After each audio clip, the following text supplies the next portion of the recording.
接下来这组要 PK 的2位是 Kid 和王小利。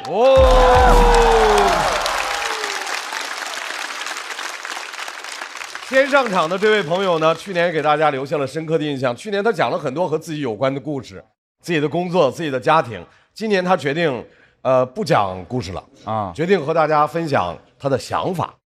掌声欢迎 Kid。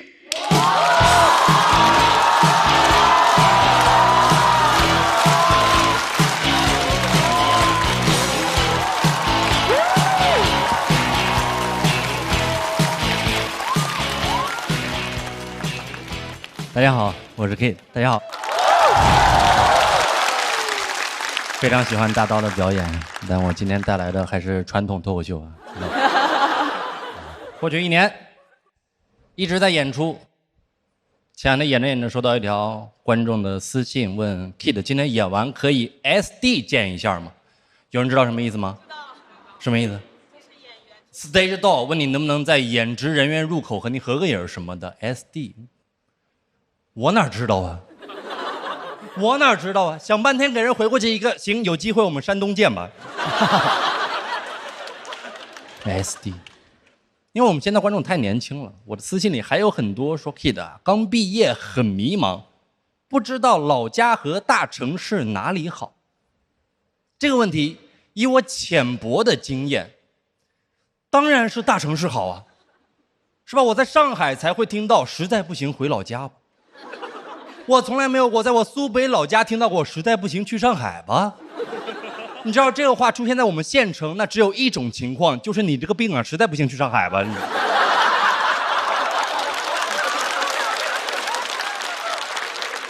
我是18年带着辛苦攒下的1万块来到了上海，来了发现在这里生存比我想象的困难。首先你从县城来，你对上海就没有概念。我当时租房跟中介说的都是，我想找一个3室1厅，精装修，人民广场附近，预算在2000以内。中介也挺幽默，说小伙这房我们这儿是没有，你那个不行去乐高看看呢，乐高。看1天看上了一个2500的隔断，我说还行，还剩7500。中介又笑了，说上海押1付3，2500押1付3，1万。我攒了那么久攒下的1万块，来上海1天花没了。那一刻怎么说呢 ？Just like magic。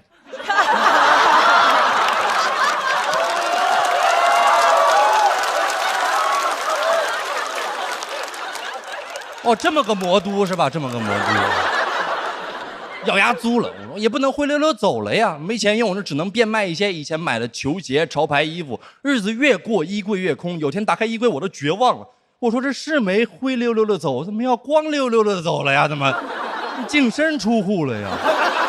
最后撑下来了，没有回去，因为我知道老家也不是100%安逸顺利，老家有老家的困境。大家这2年总在说大城市牛马惨，有人关注过县城牛马吗？做6休1，没有社保，想换也换不了，那工作都是父母隔了好几层关系给你求过来的，压根没有跳槽的概念，你就在这槽上躺平一辈子。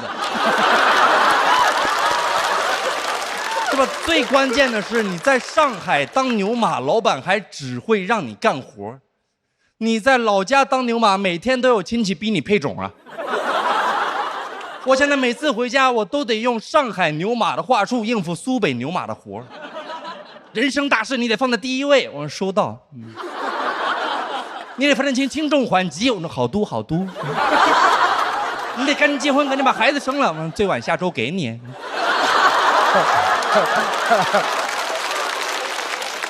家里也不一定能帮得上你什么。有个说法叫县城婆罗门，意思县城是种姓制度，那些资源都被各大家族企业垄断了。小刘爸爸生产，小李爸爸出口，小孙爸爸做账，小赵爸爸查账，是吧？几个爸爸组成一条 deadline， 是吧？他们的生意都做得很大，每天都是以万为计量单位的。而我爸每天的生意，那计量单位就不仅有万了，还有饼条，是吧？有些人生下来就是婆罗门，有些人生下来就缺一门。所以对于家里没有背景也没有慢慢的我们来讲，也是被迫留在大城市的。没有背景就只能北京，没有买卖就只有伤害。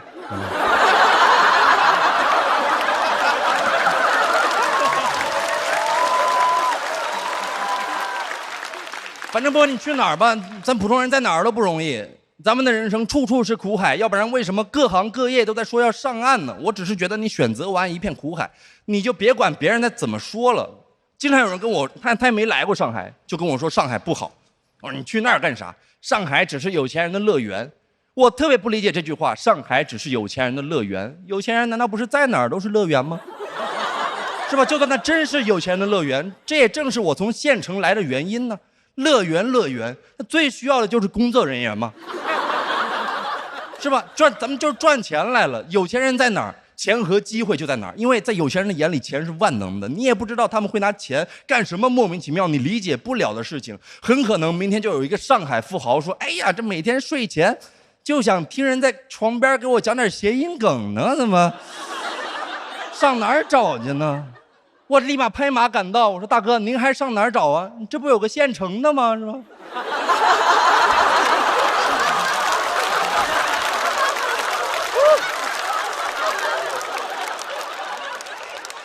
他们又说，在上海生活的人都冷漠孤独，这确实是。但我觉得咱们得辩证的看这个问题，冷漠也就意味着咱们的所有在上海发生的所有的困难都是自己解决的，是吧？你在上海都能活得下来，你就不会死在其他地方。这些年发生了这么多事儿，是吧？每天咱们不还照样在这儿上好班、做好事、拼好饭吗？是不是？它会拉高你被困难打倒的影响的阈值，因为困难它不会一个一个来的，非常有可能有天60岁的我躺在床上醒来，发现在同一天父母离开，老伴儿也走了，子女也不管我，上网一看又延迟退休了，是吧？我在上海生活过，我也能保持那种松弛感，我会做的第一件事也是，那先搞杯咖啡喝喝吧，是吧？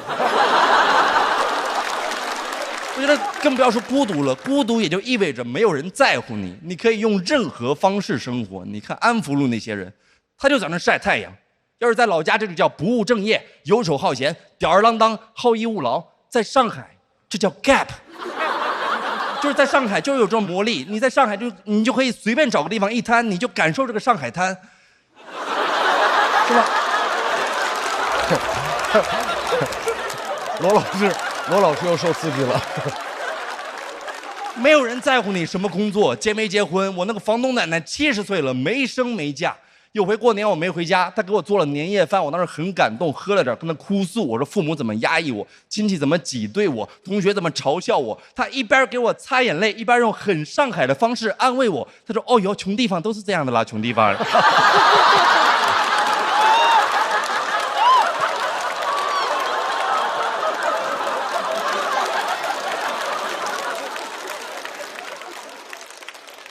我为什么想讲这个？因为这2年我身边有很多朋友离开了上海，这其中包括我的心理医生。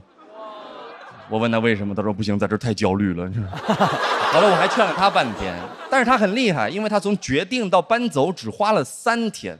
所以我就想祝福所有想离开大城市的朋友，都有这种说走就走的勇气。我也希望咱们决定留在大城市的朋友，都有说不走就不走的理由。讲到这儿，谢谢你们。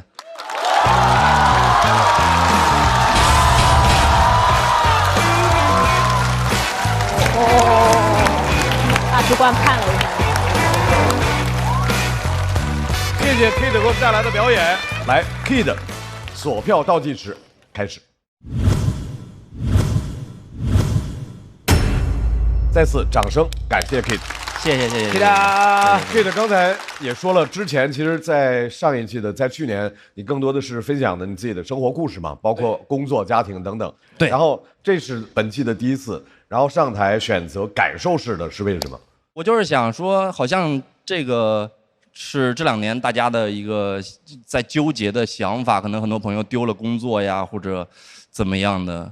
就是好像是值得讨论的一个东西。是的。其实，在哪儿生活都有哪儿的好，也都有哪儿的难啊。对。Kid 是我一直很喜欢的选手，然后今天我也听得很开心，全程都在笑，然后最后少了1演，我觉得今天3灯差不多够了，因为不是他最好的状态。还有就是说这个你别不高兴啊，我刚才还有一点突然还有点难过了，就是怎么了？在这个舞台上管那个谐音梗的人不在了，你们这么放飞的吗？罗老师又受刺激了。净身出户 ，deadline 只有伤害，建成的吗？上海滩。谐音梗对人类一直都有巨大的诱惑。对创作者有巨大的诱惑，因为它快啊，所以我听得也很开心。但是就刚才就想啊，这么多谐音梗，然后就突然想起一个人来，对，没什么别的，没什么别的。我刚才听这一段，我的感受跟罗老师其实不太一样。我觉得 Kid 已经可以进入一个脱口秀演员这样的一个俱乐部，叫怎么演怎么有。作为脱口秀演员，他需要一次表演完成那个艰难的跨越，就是以后我就无比的自信，我可以一往无前。特别为 Kid 高兴，我明白他等到了这一刻。然后这段表演它本身内容特别好，好在他塑造了2个 Kid， 一个是苏北 Kid， 一个是在沪漂的 Kid， 而这2个人始终在他体内在缠斗，在挣扎，在彼此的给对方鼓劲儿。当我在上海混不好的时候，苏北那个 Kid 告诉我，其实你可以回来。他们是彼此互相给对方力量，所以那一刻其实我是一边听着笑得很嗨，但同时内心有一些小的酸楚，因为你明白有很多人正在经历什么，就他们不是一生下来就在上海或在北京，所以他其实讲得非常的棒。是的，谢谢鲁豫老师，谢谢。Kid 呢，他是给你特别生活化的细节，包括他在说那个红条腕，在说上海阿姨对他的那个安慰。对，我觉得这种东西会打动我们的，因为它就是会出现在我们生活当中的一些画面，所以我觉得会非常的感同身受，或者相信这个事儿。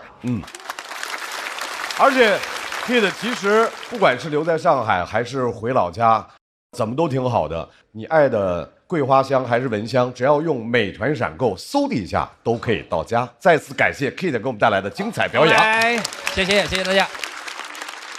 要和 Kid PK 的这位朋友王小利，他对世界的认识很锐角，但是他的表演淡淡的，也是一位新人，他值得我们用热烈的掌声欢迎出来。掌声送给王小利，欢迎。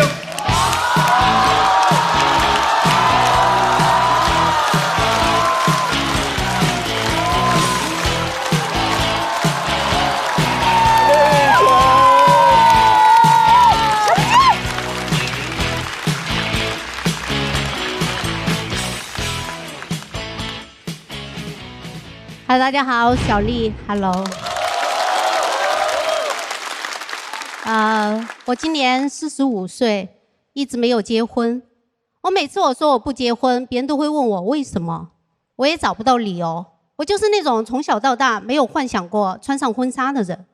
婚纱给我唯一的感觉就是勒得慌，实在是被人问烦了，我就说：“哎呀，我条件差，不好找。”他说：“你条件不差呀。”我真的吗？你说说哪儿不差？他这个聊天嘛，你难为我干啥？但是不结婚真的会遇到很多问题，就他们现在问我都不会问你有没有结婚，有没有小孩，他们会直接问你小孩读几年级了。为了应对这种情况，我就给自己虚构了一个年满10岁的孩子。我都不需要虚构太多信息，我只需要说成绩好就赢了。你小孩读几年级了？4年级，成绩啊也一般。虽然年纪是第一，但放到整个成都市来看的话，不过是个第3名。一般说到这儿，就没有人会继续问下去了。没有人想分享别人的成功，他们甚至怕我想继续往下说。还有人问我老公是做什么的，遇到这种情况，我就不会给自己虚构一个老公，因为我觉得虚构一个小孩很简单，但是虚构一个男人太难了。我虚构的太好了，别人不相信；我虚构的太真实了，越虚构自己越生气。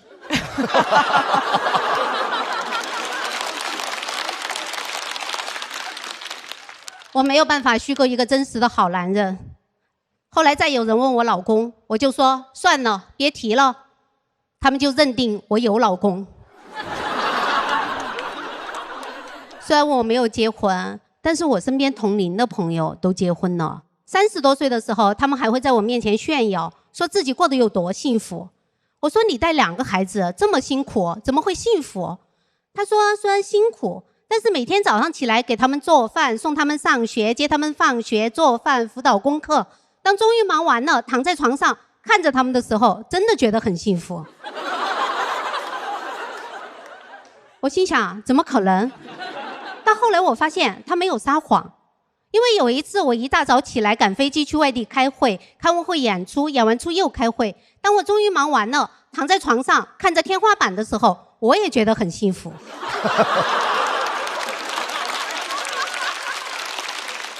人在辛苦劳动之后休息，就会觉得很幸福。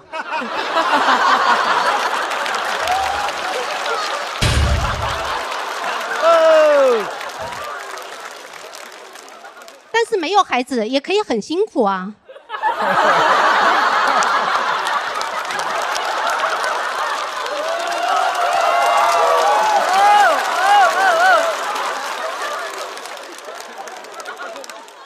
有个工作就行，用工作代替孩子，不光可以辛苦，还能赚钱呢。你拿到钱的时候，还能真的幸福。还有朋友早上6点就起来给她的老公和孩子做饭，然后拍照发到群里面，大家都在赞美她、羡慕她，但是我没有说话，因为那个时候我还没有醒。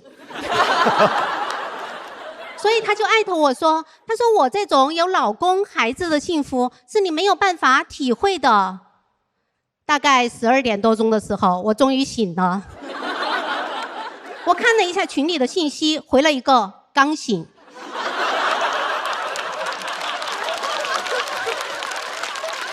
我心想6点就要起来做饭，那不是7点就要起来吃？感觉他们一家3口的觉还没有我一个人睡得多。很多人都觉得不结婚是一件很惨的事情，哪怕我每天睡到自然醒，别人还是会说你苦日子在后头。我是不知道还在多后头。直到有一次我跟我朋友和她老公一起吃饭，吃着吃着他俩突然吵起来了，我一下愣住了，感觉回到了原生家庭。不敢说话也不敢动。她说她老公停个车都停不好，还能干点啥？她老公说她是个神经病。我心想，都是因为我不会开车，他们才吵起来的。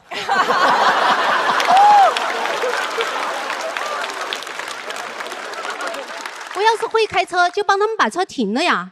我要不要去学个开车呀？想到这儿，我觉得不对，我又不是8岁了，所以我转头对我朋友说：“你们离婚吧，我跟你。”后来我跟他说，你以后别带你老公了，我受不了夫妻吵架。他果然不带了，只是每次一坐下就开始骂她老公，感觉她老公不在，但是又无处不在。每次都哭着说她要离婚，一哭好几年又不离。原来离婚这事儿她只跟我说了，没有告诉她老公。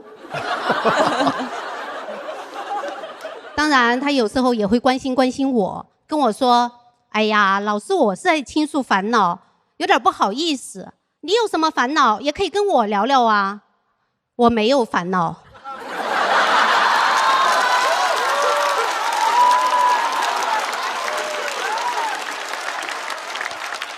但是我意识到我得有。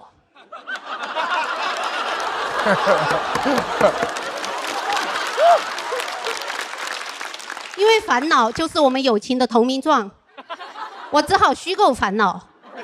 我说我跟我妈吵架了，她说我也是，巴拉巴拉巴拉，就把话题接过去了。我心想，幸好她方方面面都有烦恼。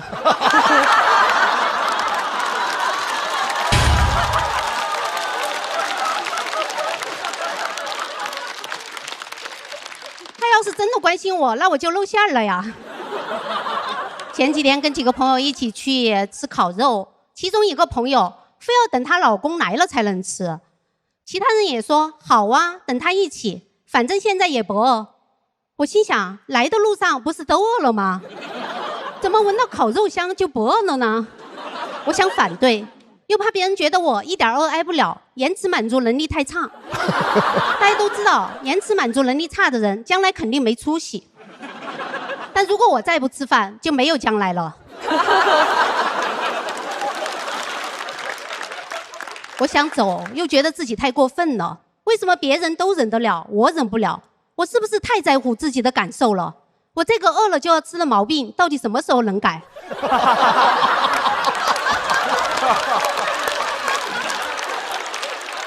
不对呀，我怎么一边挨饿还要一边反省呢？我应该反抗啊！等老公，等什么老公？为什么要等她老公？她老公又不是我的菜。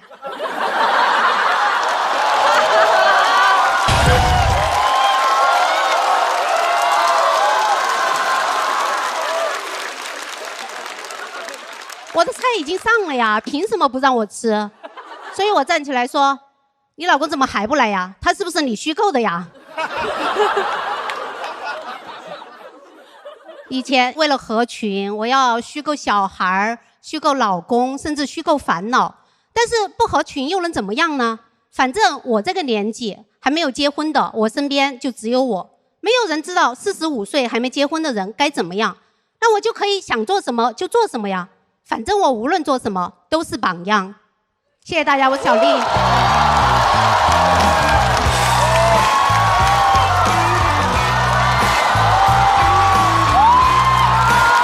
酷了，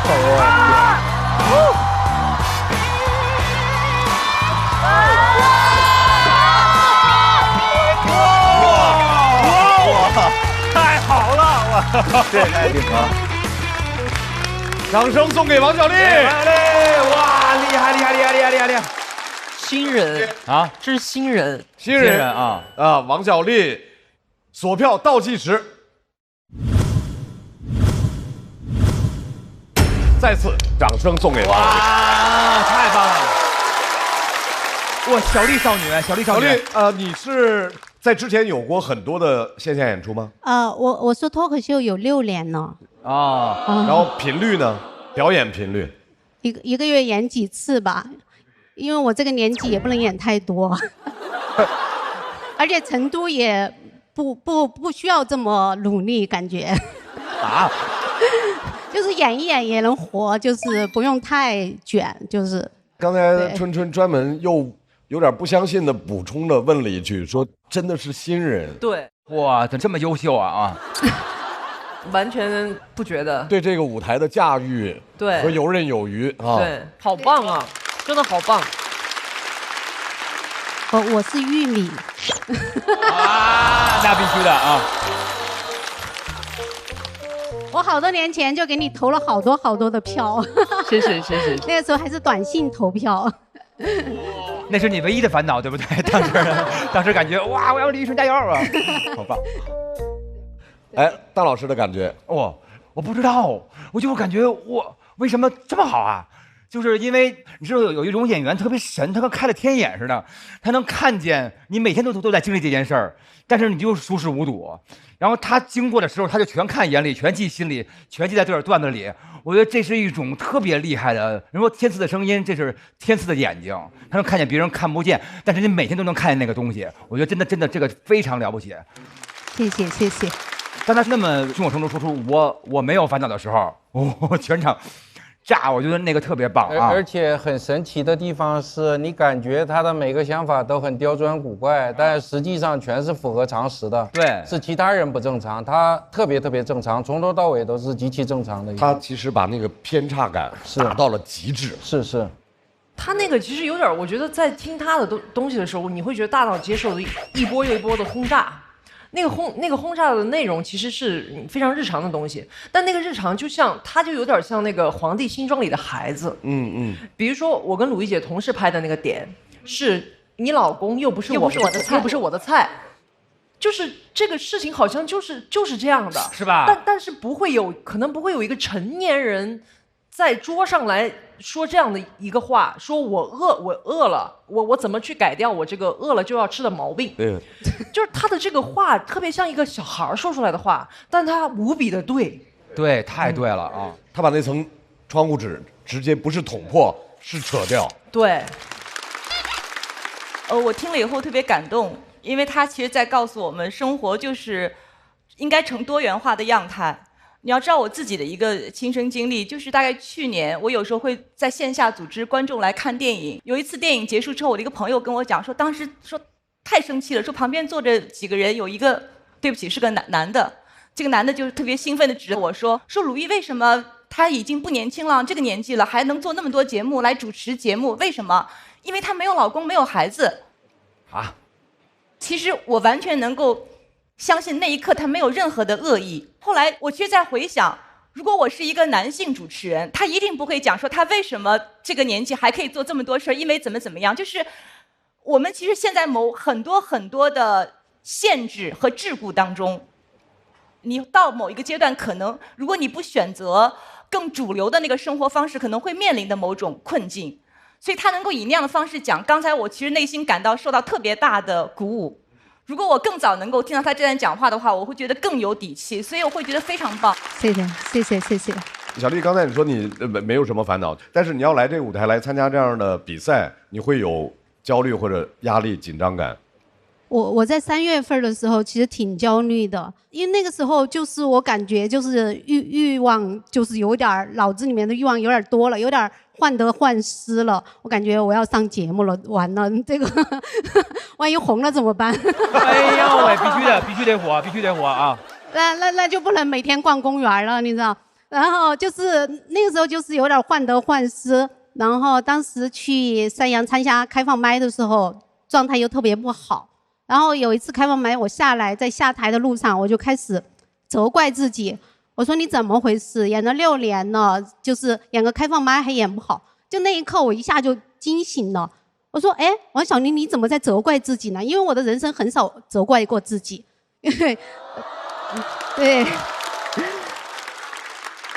当我开始责怪自己的时候，我一下就惊醒了。我想，我的身体已经陪我做了那么多事了，他陪我去演专场，还来上海参加节目改稿子，不断的改稿。他都已经这么辛苦了，你还要责怪他？你不应该责怪他，你应该爱你的身体。哇，真的太棒了！说的有点想哭了都。小丽姐太帅了，小丽老师简直，我跟你说，这种心态是一个会行走的梦，你知道吗？希望在下面的表演当中，我们能听到你这样的分享。对，因为我觉得灵魂在身体里面，所以我希望大家都能爱自己的身体。加油，小丽！太厉害了！我要多问一下袅袅老师，你的评价？我觉得特别喜欢，因为其实从创作脱口秀的角度来说，这个话题并不新了，所以还能讲得这么好，其实就是因为这个语言是特别准确的，然后才能以这么平实的方式还让大家这么的接受。对，我觉得因为他说出他的想法的时候，不是觉得他是因为你们想听我想讲，而是他讲出来的时候，你非常的相信他就是这么想的，他只是站在那里讲述他的想法，就非常的有吸引力，非常的有说服力，非常的有魅力。对，所以我非常非常喜欢在这边搞这，今天演的也特别好，非常为你高兴。太棒了！谢谢海源老师，你以后不能自由了逛公园了。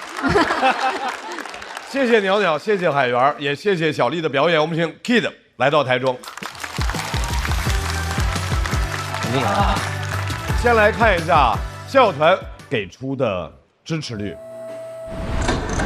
，Kid 30，小丽40。我们来看一下这一组的 PK， 获得胜利的是。我觉得已经做得挺不错了，如果有什么没做到的，就是能力不足。其实我在后台还有一点点紧张，但是我突然意识到，其实这一切都会过去的。那你就好好演，我没有其他任何想法。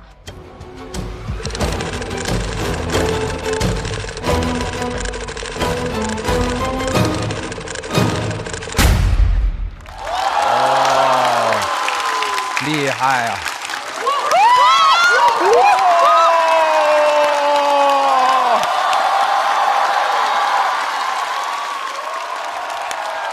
非常的接近。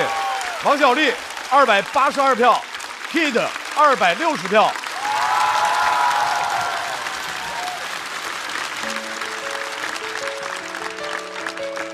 我觉得好像在这个舞台上，小丽姐的天真就是被放大了，那种又天真又真诚的小观察，就是让人非常感动。我觉得小丽姐这个真的给我们做了一个很生动解释，也许答案就在你脚下，但是我们往往看不到脚下那一步。但小丽姐真的用她很平淡的语气，让我们看到了，哦，原来就这么简单。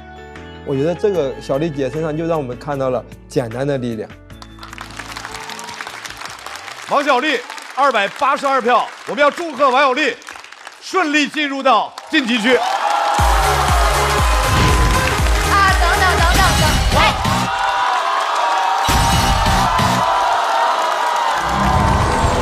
有人要给 Kid 了，给 Kid 啊！哇！咱们俩就留一个，要不然我来吧。好，主要原因就是我有一个把什么事情都延迟的一个习惯，但我现在觉得应该向小丽学习，就你感受到什么你就表达什么，你想做什么就去做什么。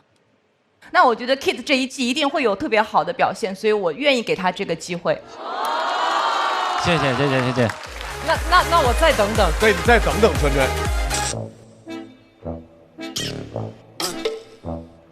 好的，鲁豫的等等灯给了 Kid， 所以祝贺 Kid 进入到晋级区。谢谢鲁豫姐，谢谢春春姐，谢谢。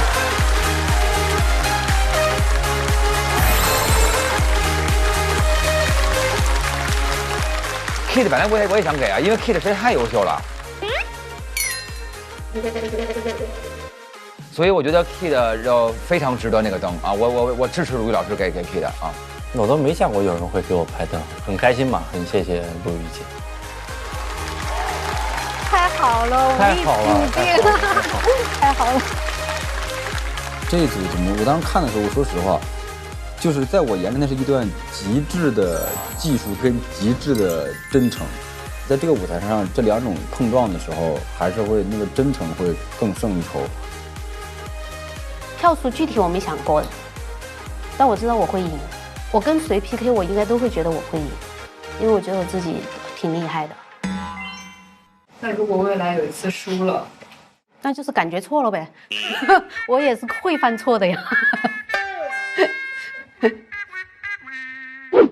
刚开始挺兴奋的，但后面就只有累、疲惫、身心俱疲、生不如死，有一点过于超出正常人的承受范围了。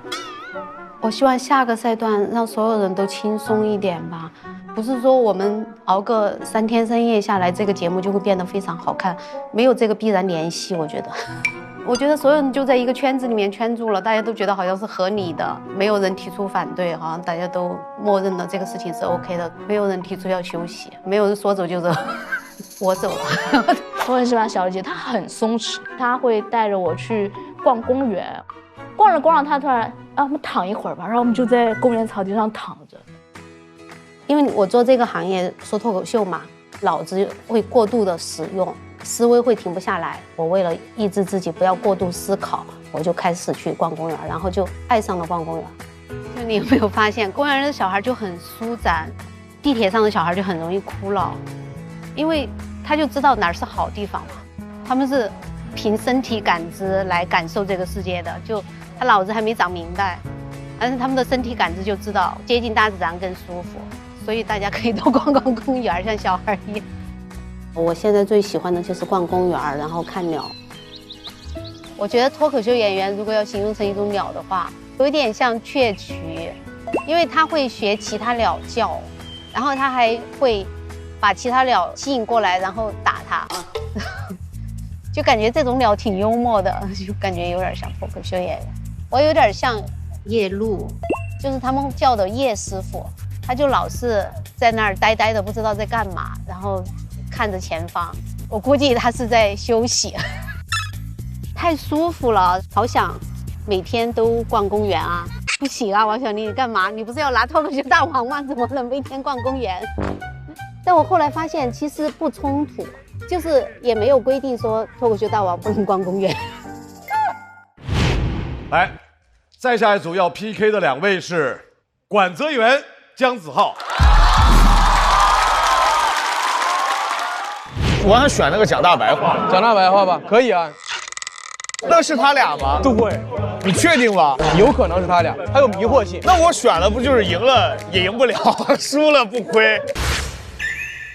那我就选这个吧，因为刚才好像有人跳过了这个。就其实选它那个原因特别简单，就它是整个白板上唯一一个就是有点放歪了的牌子。那我一看你这么特立独行，我就选你。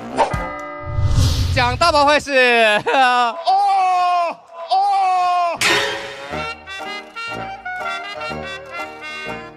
姜子浩刚才我说，因为我跟他认识了很久很久了，这一次我觉得也比我最开始认识他的时候又成熟了非常非常多。当然我这也是大言不惭啊，我也没有资格评价人家，只是从观众的角度来说，其实很开心，非常开心，因为59个选手里边，如果真让我选的话，他可能就是最合适的人选了。单独给他放个狠话，有空邀请我去 NBA 那里解说。不要怕被淘汰，我送你2张票来看我们英雄联盟的比赛。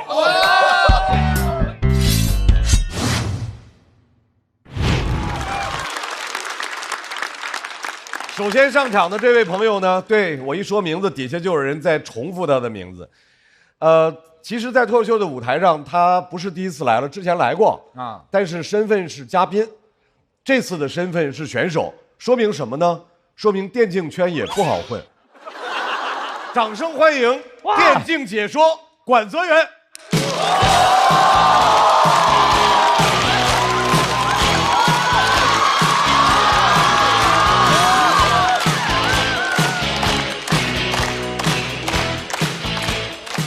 大家好啊，大家好，我是英雄联盟解说管泽元。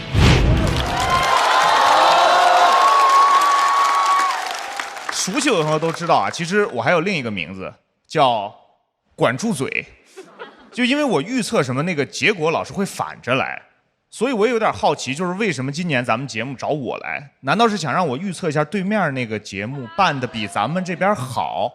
那也不用我预测呀，去年不就比咱们好吗？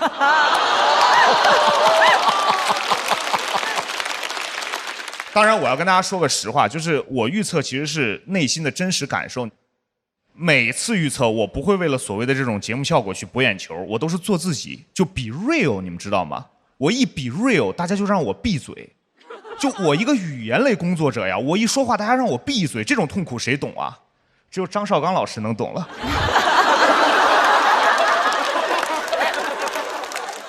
我在互联网其实还算活跃，但是每次我说点真话，评论区都是你的发言我喜欢，你的私信记得关。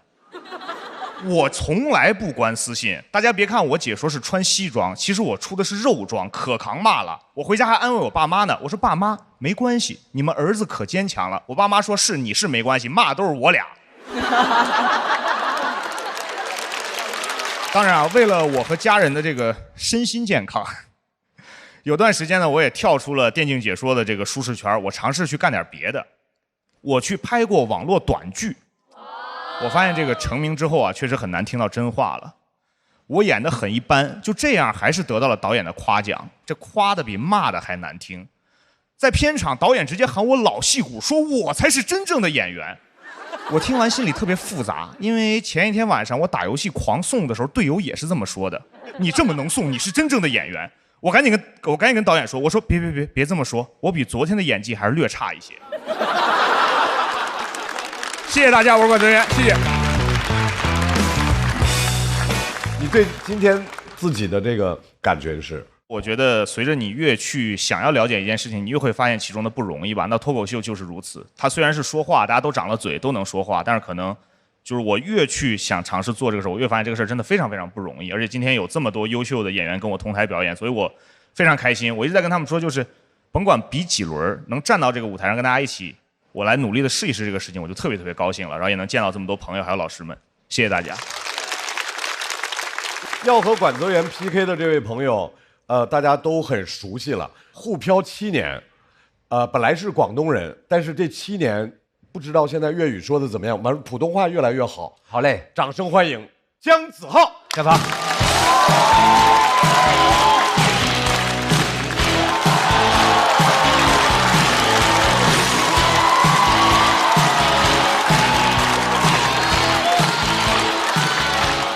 谢谢，大家好，我子浩。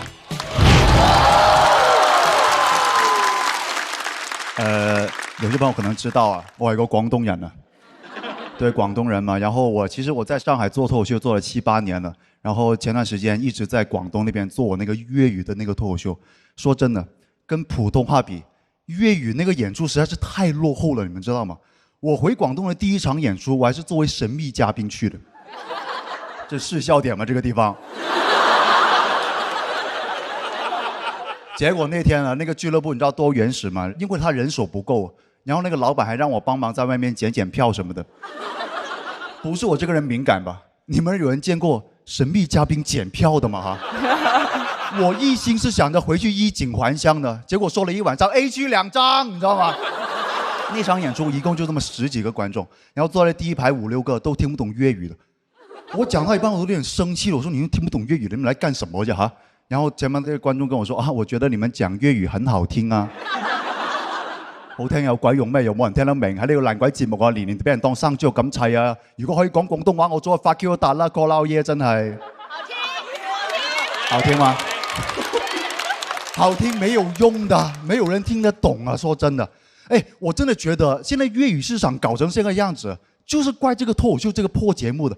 你都搞這麼多年了，為什麼不能學人家唱歌節目一樣搞個大灣區季呢？對不對啊？搞點粵語的嗎？我家裡那個50歲只會講粵語的姑媽也很需要快樂的，好不好？包括我自己啊，我作為一個純種的廣東人，我人生前22年我沒有離開過粵語地區生活，所以普通話本來對我來說就很陌生、很吃力的。就是我來上海之前，我的普通話就是這個樣子了，就是渣渣灰啊。叉燒分的那個水平了哈，我知叉燒分啊，你們知道嗎？我花了3年時間才搞明白"紈絝子弟"這個詞不念"直跨子弟"，你們知道嗎？當然我知道不是普通話的問題啊，就是我沒文化啊。是這樣子的，不是我不好好學普通話了，就是因為我小的時候是香港娛樂圈那個黃金年代。那個時候粵語實在是太輝煌了，就是他們給了我一種錯覺，就是學好廣東話走遍天下都不怕。工作之後發現走了廣西有點卡住了。廣西的朋友都瞧不起我的普通話，你們知道嗎？連海員都覺得我有口音啊。我真的以前覺得粵語是最厲害了，我甚至會跟身邊那北方的同學說喂，你還不學粵語你沒前途的了喎，你以後啊出來怎麼混呢？以後講普通話進不了 TVB 的，我跟你說啊，一家人不能整整齊齊的了哈。他跟我說他的夢想是上春晚呢。我說在廣東沒有人看春晚的，沒多少人會看春晚。你們北方人上春晚是光宗耀祖啊，在廣東我哪怕當天晚上跟我媽說我要上春晚呢，我媽都會跟我說好，那你姑媽拿回來那就是青年走地雞，你吃不到的了喎啊。不在乎，我們根本就。以前粵語地區，你們想想，以前粵語風光的時候，身邊的朋友知道我是廣東的，都會跟我說：哇，你會講粵語哦，對吧？好洋氣哦。現在啊，朋友再知道我是廣東的，就蟑螂好大，你們那邊。蟑螂之都啊，廣東現在就是，我說你沒有知道別的嗎？蟑螂會飛咯，你們啊，好恐怖了，你們那邊啊，又大又會飛那個蟑螂。我還知道啊，你們那邊不上班的，對不對啊？天天收租的嘛，對不對啊？穿那個背心人字拖嗎？他還問我，哎，你們那個人字拖那個設計是根據蟑螂那個鬍鬚設計的嗎？啊？現在廣東就淪落成這個印象了，真的。以前粵語風光的時候啊，你們去 KTV 看一下，全都是那些北方的朋友在唱那種蹩腳的粵語歌，什麼黑鳳梨啊，哈，拿雙眼東影啊，哈，笑死個人。我現在哪敢笑人家哈？現在我為了推廣粵語啊，我都得盲目鼓勵他們了。現在無論朋友他那個粵語多蹩腳，我都會跟他說：喂，兄弟，你廣東哪裡的？粵語這麼標準，煙台，廣東煙台好地方哦，是吧？啊，你們那邊流行那個考公，考的是包租公，對不對啊？不擇手段了，我現在就是。你們現在知道粵語有多難推廣嗎？我其實手上有2個多小時的粵語段子了，但來這個破節目1分鐘都用不了的哈。没有人听得懂啊。其实你别说是我了，哪怕是我最喜欢的歌手容祖儿，容祖儿哈。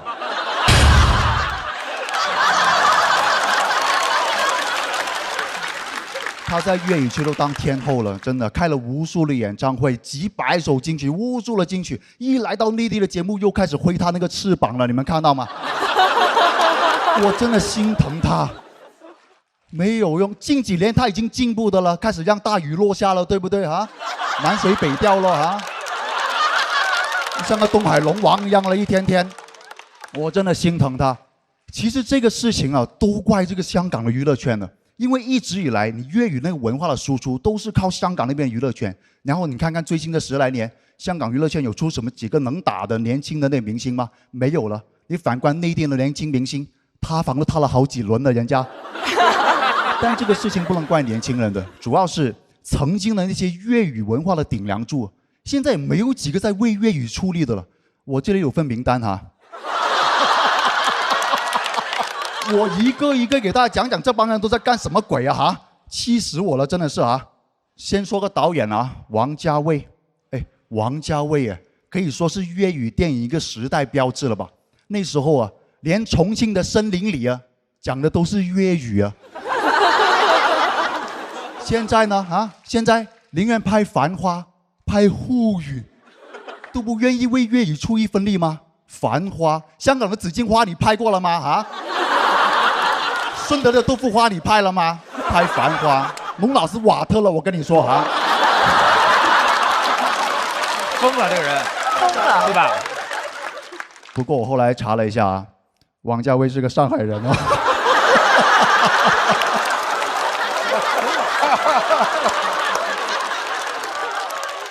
那又怎么样？谁让他以前拍粤语电影拍得这么好啊？一家人不能计较那么多的了。OK 啊，他为了家乡建设，我理解他哈。我最不理解的就是那个谢霆锋哈。众所周知，这个家伙20年来拍了2部电影，最近开了一次演唱会，76年都在做饭啊。不是，他甚至做的都不是广东菜啊，这个家伙。霆锋，你是不是有毛病的？你这个地方啊，你觉得我喜欢你那么多年，图的是你那个爆汁烤肠的吗？哈。你知道大家最近还夸他说他越老越有味道了，没想到是原味和黑胡椒味咯哈！我一心想着他能把粤语文化发扬光大，没想到他一直想当中华小当家这个家伙。霆锋，我跟你说，你是把王菲追回来了，但你已经失去了我了。你就跟你那个女人过去吧你哈。还有吴彦祖，你也别笑，你最离谱啊！在粤语电影市场最困难的时候，你丫为什么在短视频开始教英语了啊？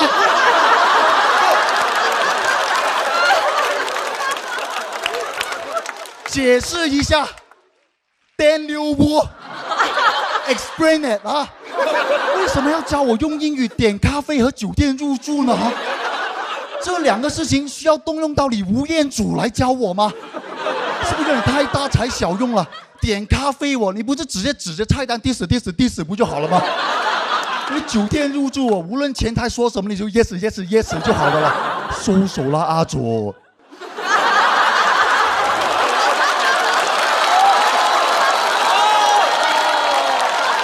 你们知道我那天打开短视频账号搜索吴彦祖的时候有多崩溃吗？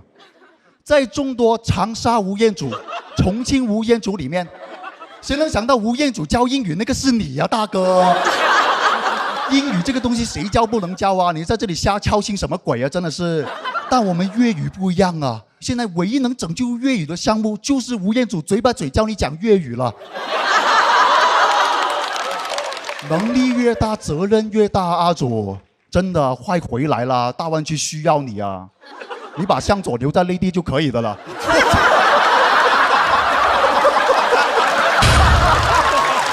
开始扫射了。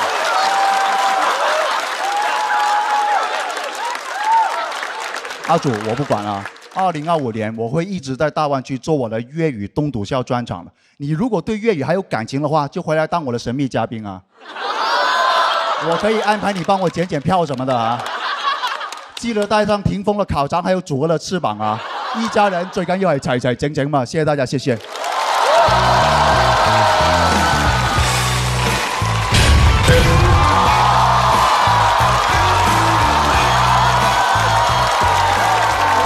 还是多呀，他好忠实。哇，太大了，都能干到290，真的能干到290，我觉得可以。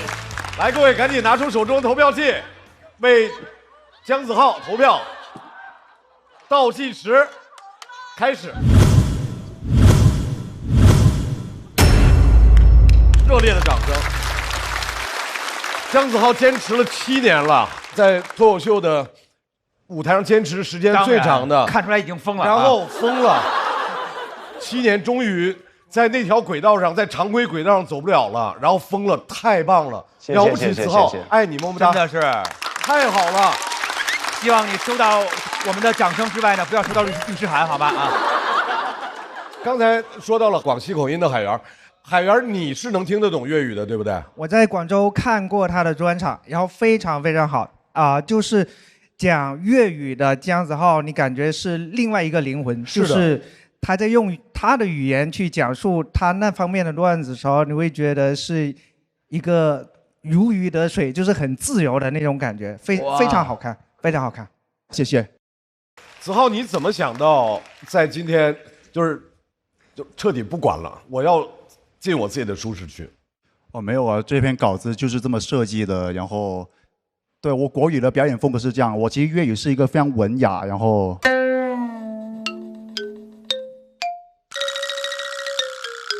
谁信？非常绅士的那种表演风格不一样的。哇，没事儿，相不相信的都被感染了啊！我真的非常喜欢我这一篇稿子的一个表演，因为也是非常真诚的，是我非常想表达的一个东西，然后也特别好笑。可以，太真诚了，太真诚了！开始大声的对着屏幕开始摇人，太真诚了啊！我觉得每一次子浩只要一愤怒，就怎么演怎么有。其实我有时候觉得，人只要直面自己，就是我最恐惧的，或者我认为那是我最艰难的地方，那就是最容易出活出效果的东西。因为我写这篇稿子的时候，也会有特别担心，因为在座朋友也不是大湾区的朋友，也不是讲粤语的朋友，他们可能不会有像我一样对粤语的那个执着，跟对粤语的那个情怀的，所以我要想一个办法，让他们也能理解到我在粤语地区觉得现在粤语没有以前那么好的那种委屈，所以其实我的文本也是值得没有，我现在就能一说就肯定自己啊。大老师是看了一眼孟川，然后说又封了一个，又封了一个，又封了一个，对，这隔空吐槽大会啊，太厉害了啊！姜子浩，我不知道现场有多少是老观众，就是在这个舞台上这么多年，姜子浩是每年都来，然后每年都表现最差的，也选手之一之一。所以有一次我跟他互动的时候，我还毫无恶意的问了一下，我说：“你非得做这个吗？”毫无恶意这个词儿用的非常精准的。毫无恶意，就是一个中年人对年轻人那种心疼的那种感觉，就是说，感觉那个时候他表现的毫无天分，所以我就说，这句很有恶意，好吧？一点恶意都没有。当时我说那个话的时候，全场也是爆笑，他们理解成是我在歹毒的拿他开玩笑，其实真的不是。其实我完全理解当时。但是这个舞台让我特别感动的就是，我们在这舞台上看了很多年的表演，很多人看起来毫无希望，但是这么狠的都，但是，到了某一个点以后，突然间我就觉得，幸亏你内心强大。我当年问那些话的时候，你可能心里想的是傻叉什么的，然后也没搭理我。然后一直坚持下来，没有，所以我们才有机会看到这么精彩的表演，非常了不起。谢谢。在这个舞台上能坚持7年，能坚持连续，从不缺席，其实是一件很艰难的事情，尤其是名次好像一直没有那么好，一直都没有那么好。但其实我一直想说一下这个事情，就是很多朋友老是对我的印象觉得哇好不容易啊，真的一直坚持。其实说实话，对我来说不是一个特别难的一个选择。我也不是说我特别每年很辛苦坚持在舞台上，是因为包括当时罗老师当时说，哎，我好像没有什么天分，为什么在这个舞台上？因为这个舞台只占着我们脱口秀演员职业生涯很小一部分，我们线下的演出才是我们的主旋律。我在线下也获得过很多的肯定，很多的笑声，所以我一直坚信自己，哎，我是可以做这一行的，并不会因为我在舞台上这5分钟就否定我自己。我也知道罗老师他只看到我舞台上那5分钟，包括很多其他演员也一样，说啊，以前好像默默无闻，突然爆发，也不一定是爆发，只是他那一次在这个舞台上没有拿捏好，没有表现好。其实大家都是这么过来的，所以我也没有说我在坚持很难受，没有的。你本来喜欢这个事情，对吧？就是你就会一直做了呀，就是这样，然后也能养家糊口什么的。再次掌声送给姜子浩，谢谢。同时，我们要把广队员请回台中。当你翻到说大白话的人是姜子浩，当时的感觉是，终于有机会给兄弟当垫脚石了。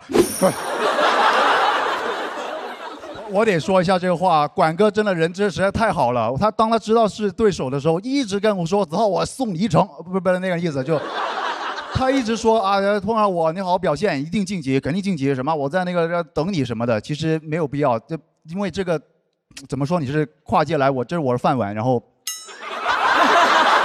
多了，有点多了。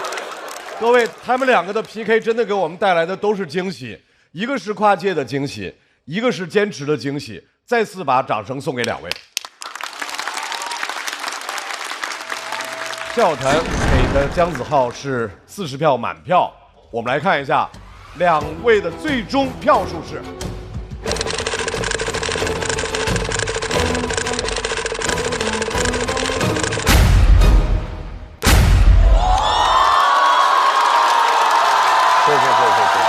厉害！恭喜姜子浩晋级去。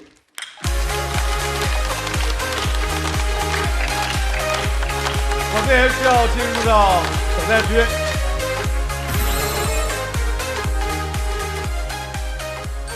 特别好，特别好。他就是有了自己的粤语专场之后，人整个就有了底气和自信起来。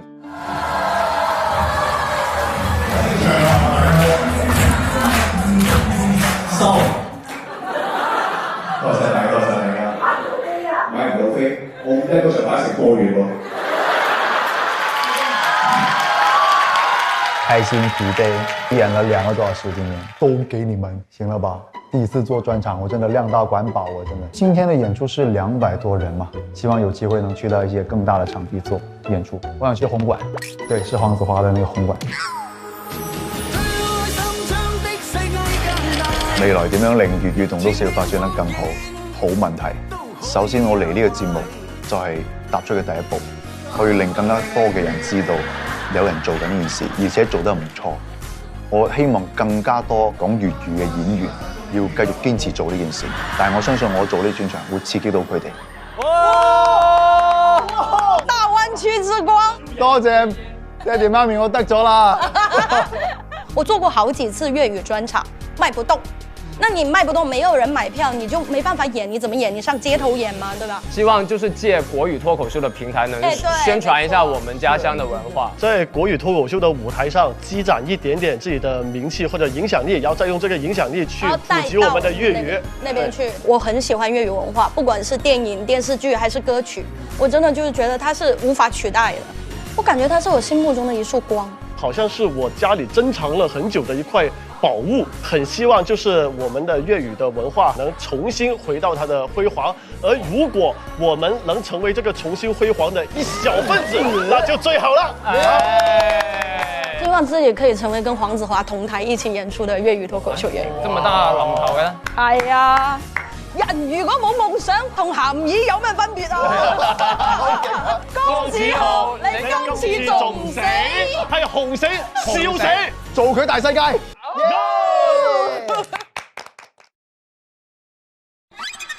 各位，我们上半场表演都已经结束了，再次感谢所有的脱口秀演员的精彩表现，感谢现场观众的热情的支持。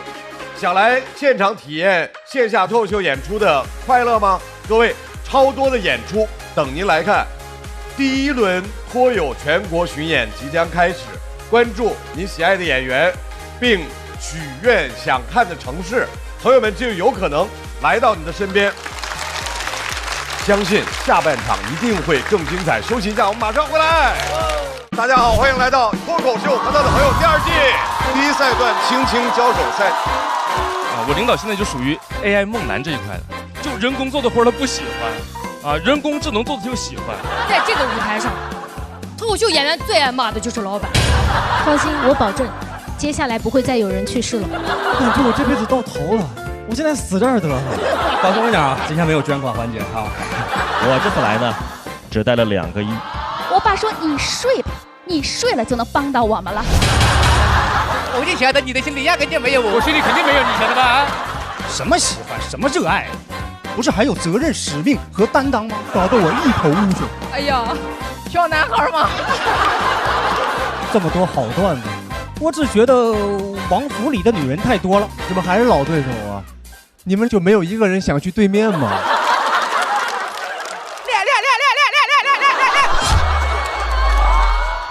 不开玩笑，美团闪购马上就到，感谢30分钟好货到手的美团闪购冠名播出。番茄是个宝，茄皇错不了，感谢约一颗阳光番茄在里面的茄皇联合赞助播出。让生活更开心，感谢国民白酒老村长特约赞助播出。96倍乳黄金续航母源自护理，感谢守护宝宝闪耀成长的 A2 紫药 HMO 婴幼儿奶粉赞助播出。找回状态，脉动回来，感谢随时随地帮你 call back 好状态的脉动行业赞助播出。聊天吃乐事，分享更快乐，本节目由片片薄脆乐事不停的乐事赞助播出。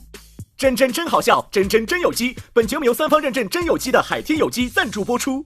脱口秀和他的朋友们第2季，每周5、周6中午12点更新，会员抢先看1周。延伸节目《朋友们的脱口秀》每周1 12点更新，加更版周2 12点更新，加更衍生 SVIP 抢先看1天，还有超多幕后视频不定期掉落，记得准时追更哦。